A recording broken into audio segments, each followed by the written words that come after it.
ஒரு சிலர் வாழ்க்கையில் பார்த்தீங்கன்னா காரு பங்களா வீடு சொத்து நிலபுலன்னு ரொம்ப சந்தோஷமாக வாழ்வாங்க. ஆனால் இதுவே பார்த்தீங்கன்னா ஒரு சிலர் வாழ்க்கையில் நமக்கு கஷ்டம் மட்டுமே வருது அப்படின்னு சொல்லி புலம்பி தீர்ப்பாங்க. என்னதான் முயற்சி செஞ்சாலும் வாழ்க்கையில் முன்னேறவே முடியல அப்படின்னு சொல்லி கஷ்டப்படுறவங்க ஏராளமான பேர் இருக்காங்க. இவங்களுக்கான ஒரு அற்புதமான மந்திரம் சொல்கிறேன்.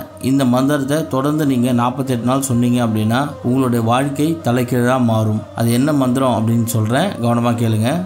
ஓம் வம் யம் சௌபாக்கியம் குரு குரு ஸ்வாஹா. இதான் வந்து மந்திரம். இந்த மந்திரத்தை காலையில் ஒரு 108 முறை, மாலையில் ஒரு 108 முறை சொல்லிட்டு வந்தீங்கன்னா போதும். இதை என்னைக்கு சொல்ல ஆரம்பிக்கணும் அப்படின்னா வளர்ப்பிறையில் வரக்கூடிய ஞாயிற்றுக்கிழமை இன்னைக்கு தான் சொல்லணும். இந்த டைமில் சொல்லணும் அப்படின்னா பிரம்ம முகூர்த்த வேலையான 4:30 சொல்லி முடிக்கணும். இதை நீங்கள் ஒரு பழக்கமாக வச்சுக்கிட்டீங்க அப்படின்னா 48 நாளுக்கு அப்புறம் பாருங்கள் உங்கள் வாழ்க்கை மிகவும் சிறப்பாக இருக்கும். முக்கியமான விஷயம், நம்ம வாட்ஸ்அப் குரூப்போட லிங்க்கு டிஸ்கிரிப்ஷனில் இருக்குது. அதை கிளிக் பண்ணி ஜாயின் பண்ணிக்கோங்க.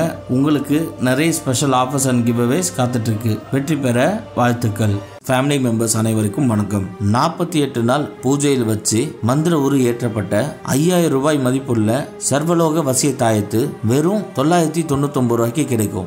இது கூடவே சேர்த்து 21 நாள்ல நீங்க நினைக்கிற காரியம் நிறைவேற PDF புத்தகம் இலவசமா வழங்க போறோம். இந்த தாயத்து வாங்கறதுனால உங்களுக்கு என்னென்ன நடக்கும் அப்படின்னா, கணவன் மனைவிக்குள்ள ஒற்றுமை ஏற்படும், தொழில் வசியம் உண்டாகும், ஜனவசியம் உண்டாகும், குடும்ப ஒற்றுமை, சொத்து பிரச்சனை, செய்வினை ஏவல் பில்லி சூன்யம் உங்களை அண்டாது. இது மட்டும் இல்லாமல் உங்கள் வாழ்க்கையில் எந்த பிரச்சனை இருந்தாலும் அந்த பிரச்சனை சீக்கிரமாகவே சரியாயிடும். நீங்கள் வெப்சைட்டில் போயும் ஆர்டர் பண்ணிக்கலாம். ஆர்டர் பண்ண தெரியாதவங்க எங்களுக்கு கால் பண்ணியும் ஆர்டர் பண்ணிக்கலாம். இந்த ஆஃபர் பார்த்தீங்கன்னா இன்னைக்கும் நாளைக்கும் மட்டும்தான் இருக்குது. அதனால் முடிஞ்ச அளவு சீக்கிரமாக ஆர்டர் பண்ணிக்கோங்க.